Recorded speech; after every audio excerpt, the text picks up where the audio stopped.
This video is designed to be a quick reference video guide on how to check the hydraulic level of your Ride-On National scraper and how to drain it and how to fill it. So the first thing you should do is read your manual and take safety precautions before starting any maintenance. The first step is we're going to take and remove our hood bolts from the machine,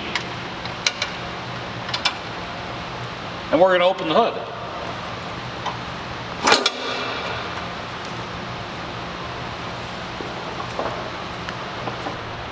Before doing any maintenance, I always recommend disconnecting the battery pack and turning off the 70 amp breaker.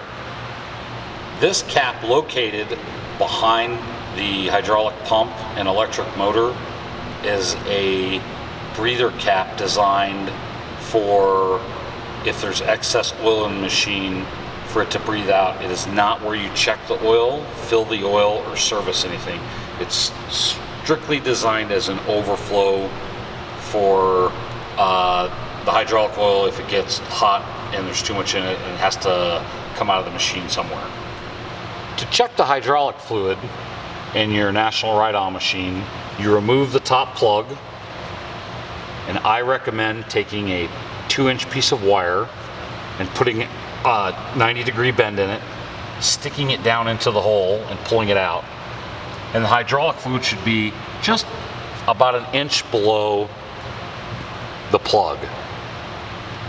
Once this is removed, this is also where you add hydraulic fluid to the machine.